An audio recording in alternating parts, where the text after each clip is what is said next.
کہ تمہارا بیٹا میرے گاؤں سے پیدل نکلے، گاؤں سے باہر جا کر گھوڑی پر بیٹھ سکتا ہے۔ اصل جھگڑا ڈولی اور گھوڑی کا نہیں بلکہ یہ پرانی قدورتوں کا فتور تھا۔ دونوں گاؤں کے لڑکے لڑکیوں کی شادیاں اس دن سے ہو رہی تھیں جس دن گاؤں آباد ہوئے تھے، اور اسی دن سے گھریلو جھگڑے بھی شروع ہو گئے تھے۔ یہ جھگڑے ہر نئی شادی پر منحوس سائے کی طرح چھائے رہتے تھے۔ پرانی قدورت کو ذرا تسکین دینے کے لیے نئی بات پیدا کر لی جاتی تھی۔ اب وہ بات اس لڑکی لڑکے والے کے معاملے میں بھی پیدا کر لی گئی اور نئی رنجش کی ابتدا ہو گئی۔ بزرگ کے کہنے کہلانے پر دونوں فریق ذرا ذرا جھک گئے اور لڑکی کو بھیج دیا گیا۔ اس کے بعد لڑکی آتی جاتی رہی۔ تیسرے مہینے لڑکی میکے آئی۔ 2-3 دن ہی گزرے ہوں گے کہ اس کے سسرال کا کوئی قریبی رشتہ دار مر گیا۔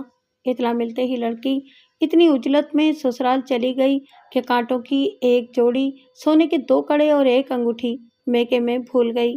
یہ وجہ بھی ہو سکتی تھی کہ وہ ماتم والے گھر اتنا سارا زیور پہن کر نہیں جانا چاہتی تھی۔ اتفاق سے یہ زیورات تھے جو اسے سسرال نے دیے تھے۔ وہ سسرال گئی تو ساس نے زیورات کے متعلق پوچھا تو لڑکی نے بتایا کہ میکے رہ گئے ہیں، اگلی بار لیتی آؤں گی۔ ساس نے اس شک کا اظہار کر دیا کہ لڑکی دانستہ سسرال کے زیورات اپنے ماں باپ کے گھر چھوڑ آئی ہے۔ لڑکی کے جسم میں جوانی کا خون تھا، وہ ایسا الزام برداشت نہ کر سکی۔ اس نے باتوں باتوں میں کہہ دیا، میرے ماں باپ تمہارے زیور کے بھوکے نہیں ہیں، انہوں نے مجھے تم سے زیادہ سونا دیا ہے۔ ساس بہو میں تو میں شروع ہو گئی۔ لڑکی کے خامد نے اپنی دلہن کی طرفداری کی تو اس کی ماں اس پر برس پڑی اور بات بڑھ گئی۔ لڑکی نے بہت کوشش کی کہ معاملہ رفع دفع ہو جائے، مگر ساس کے دل میں جو پرانی خلیش تھی اسے مٹانے کے لیے اسے ایک بہانہ مل گیا تھا۔ وہ بہو کو بخشنے پر آمادہ نہ ہوئی۔ تھوڑے دنوں بعد لڑکی میکے آئی تو اس نے ساری بات ماں کو کہہ سنائی۔ باپ نے وہ زیورات اٹھائے جو لڑکی کو سسرال سے ملے تھے اور بیٹی کے سسرال چلا گیا۔ اس نے زیورات لڑکی کے سسر کے آگے پھینک کر کہا کہ میں اپنی بیٹی کو اتنا ہی زیور اور دے سکتا ہوں۔ تم نے یہ کہہ کر کہ میری بیٹی تمہارا دیا ہوا زیور جان بوجھ کر چھوڑ آئی ہے، مجھے میری بیوی اور میری بیٹی کو چور کہا ہے۔